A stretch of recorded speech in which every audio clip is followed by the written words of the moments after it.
Olá, estimados irmãos e irmãs na fé em Jesus Cristo.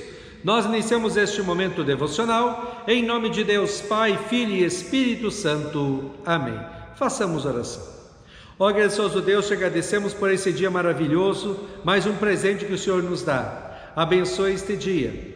Abençoa agora o meditar da tua santa palavra. Isso te pedimos e agradecemos em nome de Jesus Cristo, teu Filho, nosso Senhor e Salvador.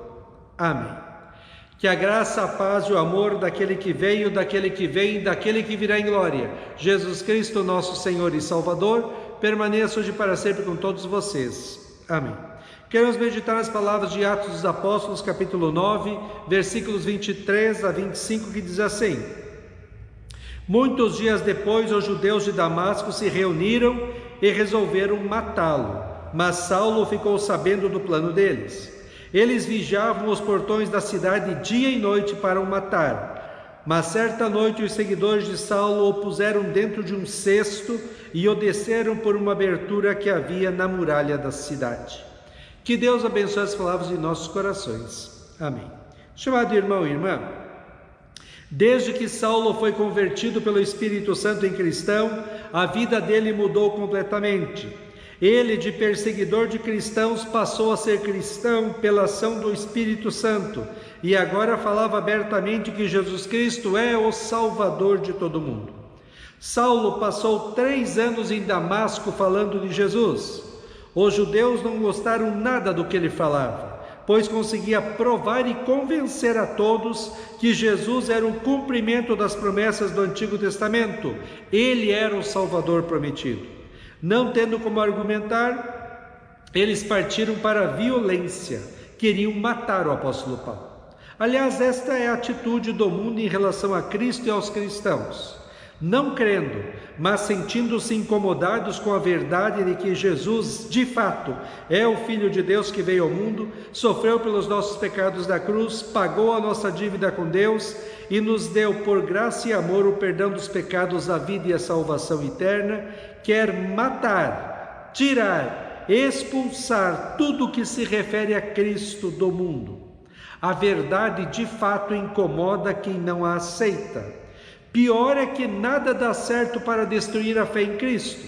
Como Jesus disse a Pedro após a confissão que Pedro fez de que Jesus é o Filho de Deus e Salvador do mundo, em Mateus 16, 17 e 18, Jesus diz: Simão, filho de João, você é feliz porque esta verdade não foi revelada a você por nenhum ser humano, mas veio diretamente do meu Pai que está no céu.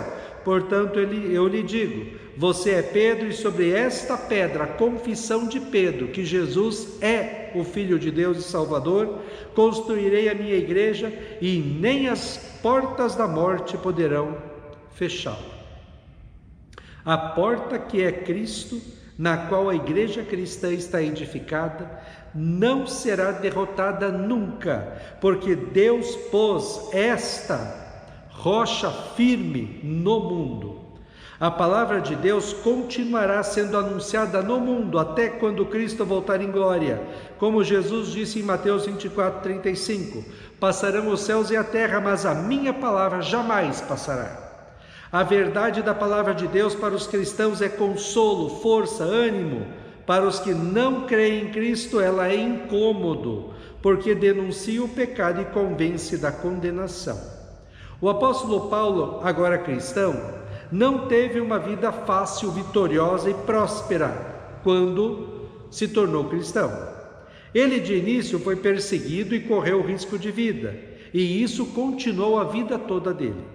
Mas ele tinha uma alegria tão grande que até dizia que ficava feliz quando sofria por Cristo, porque o sofrimento mostrava que ele estava na fé e estava servindo a Cristo.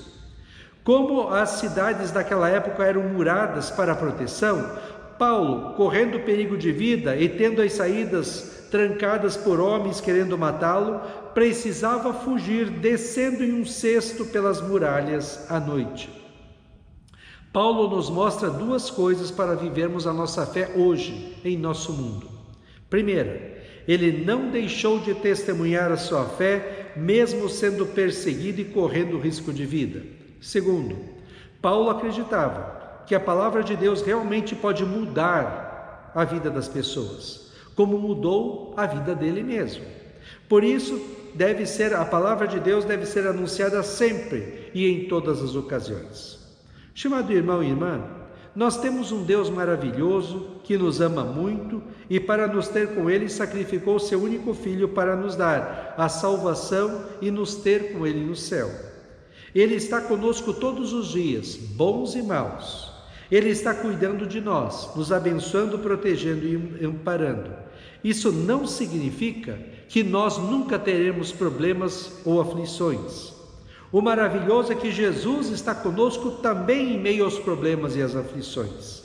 Essa presença de Cristo em nossas vidas nos enche de alegria, paz e nos motiva a vivermos como cristãos neste mundo mau. Jesus é bem claro ao afirmar que neste mundo nós vamos como cristãos passar por aflição, mas é para nós termos coragem, sermos fortes, porque Ele venceu o mundo e a vitória é nossa um dia quando chegarmos lá nos céus.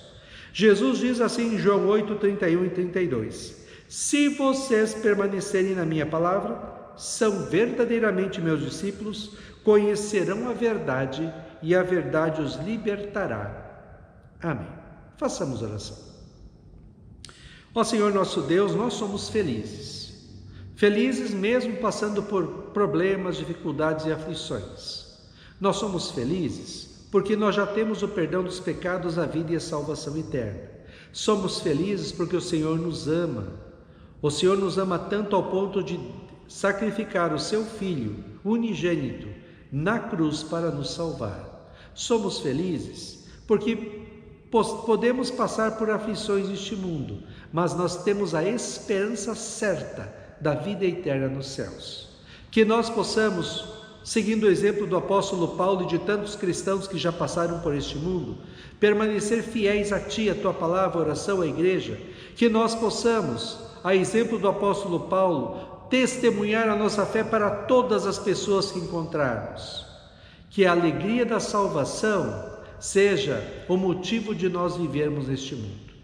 Ó Deus, fica conosco neste dia, cuida de nós e dá-nos sabedoria. Isso te pedimos e agradecemos em nome de Jesus. Amém. Receba a bênção do Senhor. O Senhor te abençoe e te guarde.